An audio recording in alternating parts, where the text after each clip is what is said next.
Budget को decode करके आपके सामने रखेंगे ताकि आपको साफ सरल शब्दों में पता चल जाए कि आपको क्या मिला है और अब यहां से आपको क्या बाजार में रणनीति अपनानी है। तो बजट ऐलानों के बाद क्या होगा सस्ता, क्या होगा महंगा, इसकी पूरी डिटेल दे रही है देवांशी। देवांशी, जरा बताइए कि किसके लिए अब ज्यादा पैसे खर्च करने पड़ेंगे, जेब ढीली करनी पड़ेगी, और किसमें अब है कि चलो थोड़ा कम देना पड़ेगा। बिल्कुल, बहुत बड़ी आइटम्स नहीं थी नेहा अगर हम कल देखें तो, लेकिन सबसे इंटरेस्टिंग बात जो थी वो था छाता।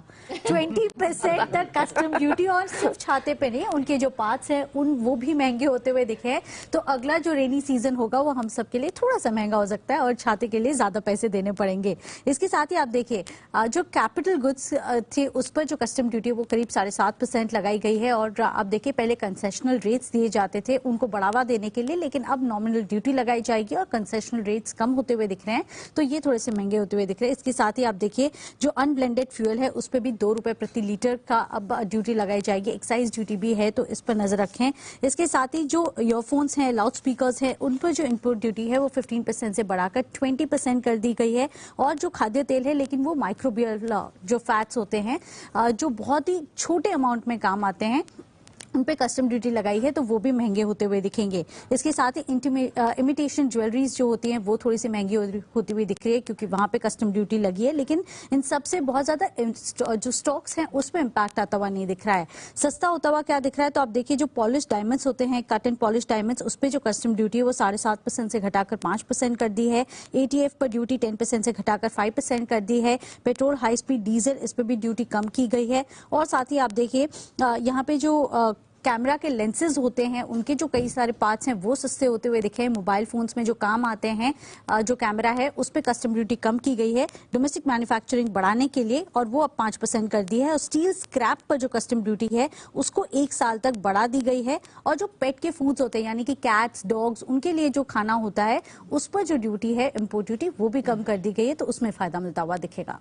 चलिए, तो देवांशी ने आपको बता दिया कि बजट के बाद कौन कौन सी चीजें हैं जो महंगी होने वाली हैं और कौन कौन सी चीजें ऑफ कोर्स जो सस्ती होंगी। लेकिन ये बजट सिर्फ खर्चों के लिहाज से महत्वपूर्ण नहीं था, डाइवेस्टमेंट को लेकर बाजार की खासतौर से इस पर नजर थी। तो बजट में विनिवेश को लेकर क्या कुछ हुआ है, क्या कुछ अनाउंसमेंट्स हुए हैं, आगे का आउटले क्या है, इसकी पूरी डिटेल लेकर वरुण मेरे साथ जुड़ चुके हैं।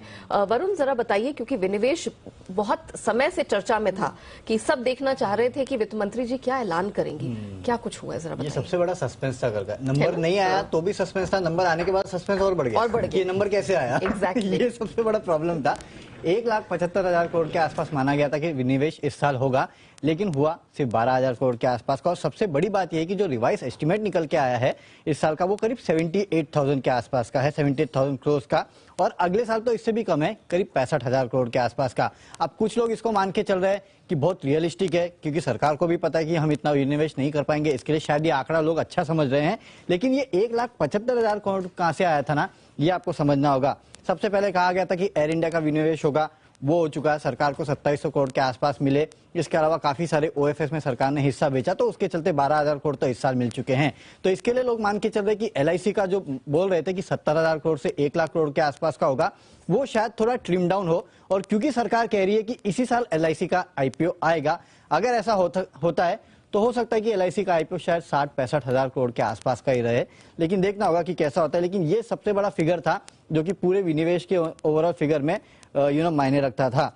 इसके अलावा अगर आप देखेंगे तो BPCL का 45 से 50,000-60,000 करोड़ के आसपास का माना जा रहा था। हालांकि 53% के आसपास का सरकार को हिस्सा बेचना था। पिछले साल आपको याद होगा अप्रैल में जो बिड्स थी, जो BPCL का डेटा था उसका एक्सेस खोला गया था बिडर्स के लिए, लेकिन अभी तक फाइनल बिड्स जो है वो आई नहीं है। शिपिंग कॉर्पोरेशन 4,000 करोड़ के आसपास जुटाने थे, माना जा रहा है कि इस साल के अंत तक शायद फाइनेंशियल बिड्स जो है इसमें आ जाएगी। सरकार 60-64% के आसपास का हिस्सा जो बेचना चाहती है। IDBI बैंक को लेकर क्लैरिटी नहीं है, जहां करीब 24,500 करोड़ आने थे, सरकार को करीब 45-46% के आसपास का हिस्सा बिकना था। कॉनकॉर तो हो ही नहीं रहा है, जिसमें 12,000 करोड़ सरकार को मिलने थे।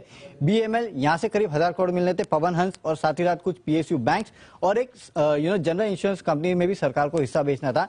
इनके ऊपर क्लैरिटी नहीं है। इसके लिए जो आंकड़ा है करीब 78,000 करोड़ के आसपास आया है, और अगले साल भी शायद कम हो, 65,000 करोड़ के आसपास ही होने वाला विनिवेश।